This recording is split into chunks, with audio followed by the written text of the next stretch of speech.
The Answer by Emil Petaja. The room was dark. It was always dark. So dark he couldn't see the bed, the soft, wide bed, with the plum satin headpiece that was studded with cushioned buttons, and the triangle of chiffon that was draped elegantly from the ceiling. The Venetian blinds were shut tight, so that not even the blackness of the black summer's night could be seen. John Reeve couldn't see the bed, and he also couldn't see his tall self in the modern half-moon mirror of his wife's dressing-room table across from him. Most of all, he couldn't see her, Lisa, his wife. But he could hear and smell. He could hear Lisa breathing softly. He could scent her intoxicating perfume, which clung to the hot, windless air of the room. Then there was the uneven pounding of his own heart. That told him he was here in his wife's apartment. It was so late. It was that dark hour when the planets themselves sleep, couched against their black bed of space. It was that dark hour when illusion takes hold and reality wavers in the balance. Standing there, John Reeve forgot. He forgot everything. Who he was, where he had come from, what he was doing here in Lisa's uptown apartment. He didn't belong here. Lisa didn't belong to him anymore. It was over. She belonged to... Why? Why had she left him? He couldn't remember. He tried, but he couldn't remember. He couldn't even remember how he got in here. Had he stolen a key? Bribed the redhead at the desk downstairs? He couldn't even remember 2 minutes ago. He stood there in the hot, windless dark, listening to Lisa's soft breathing, listening to the uneven rhythm of his heart. He sucked in the heady perfume that he had reason to remember so well. He did remember that. He saw rows of little bottles, lavender bottles, oddly shaped bottles, anniversaries, birthdays, special days. What was it called? Tigress? Musetta? Jealousy? Maybe. Maybe that was it. He couldn't remember concreteness, only things you feel more than you think about. Why didn't Lisa ever open her window at night, such a hot summer's night as this? He curved a little smile into the perfumed dark. Lisa had always been like that. Always. No fresh air fiend Lisa. Lisa shrank from drafts as from dragons. She always kept her windows shut tight at night. They had quarreled about that, too. Lisa loved warmth. She was like a kitten snuggling cozily in front of the fire, a lissom, tawny-haired kitten. And now... John Reeve sighed, because now he remembered the one important thing he had to remember. He remembered why he had come here, to Lisa's uptown apartment, now in the darkest corner of the hot summer's night.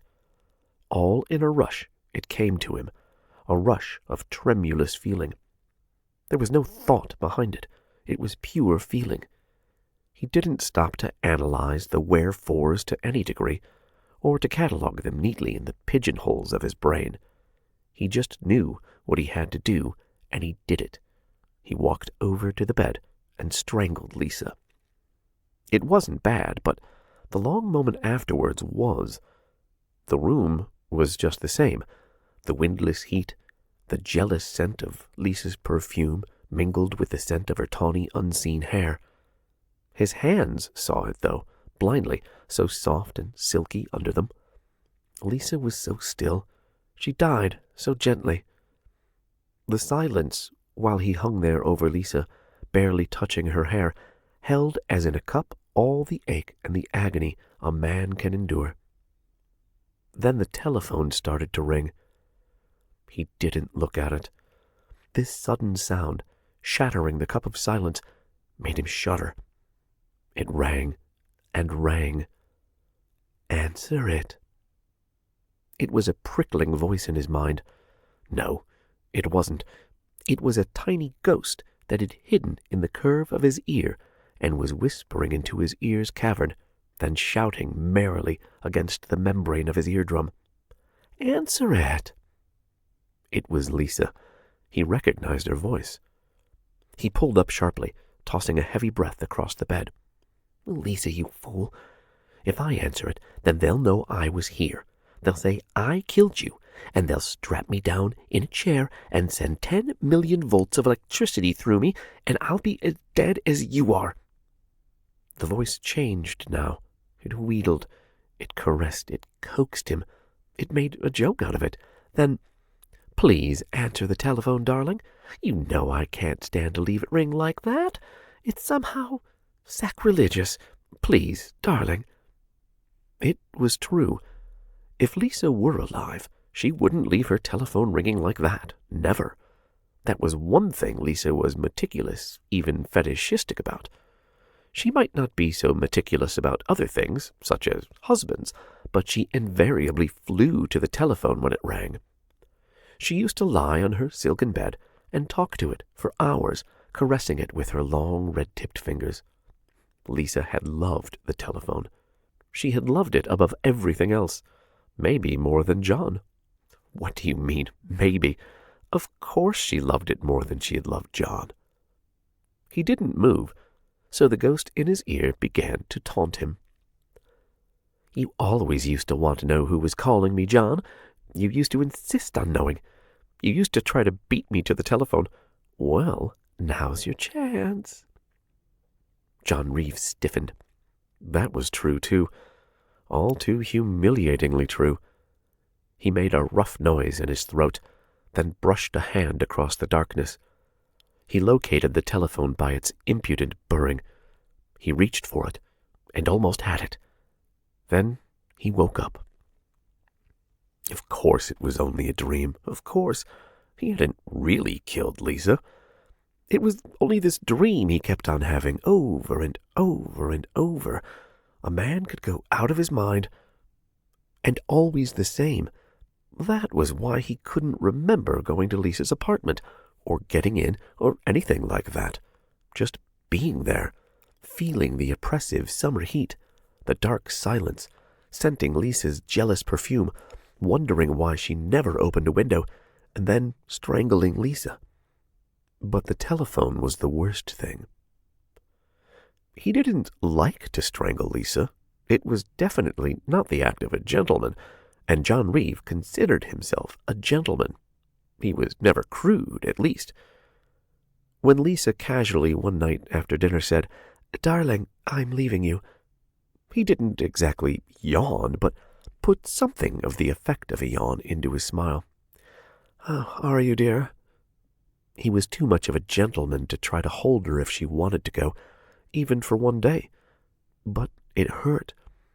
It had clawed his heart all that night and the next, and all the next nights until...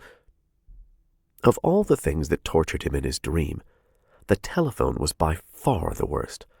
Why did the dream have to end just there? It was just as Lisa, or Lisa's ghost in the dream, said. He was curious. He had to know. It was driving him crazy not to know. Once he thought that by straining at the dream and forcing it to go on, his fingers did actually contact the cold surface of the telephone, but he wasn't sure. He wasn't sure. More and more the dream obsessed him.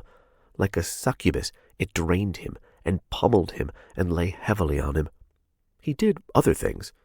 His existence must have included innumerable other things, such as eating, brushing his teeth, bathing, working.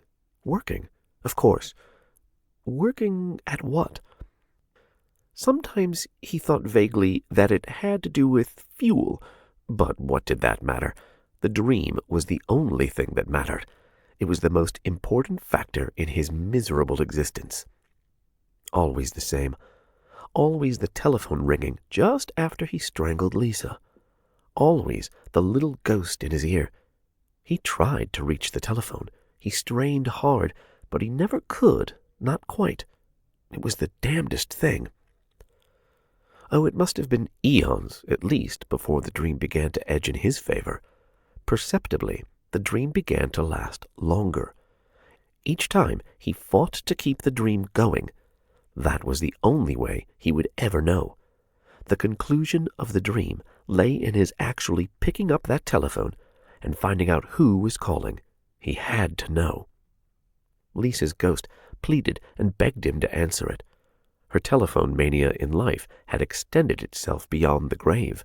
She had to know, too. "Answer it, darling. You always have to know everything." "No, damn you." He fought her at first. "Then they'll know I was here.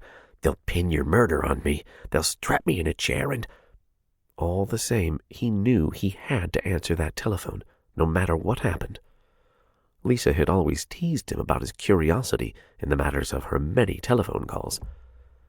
It was the not knowing that was sheer torture. Finally, it came. Finally.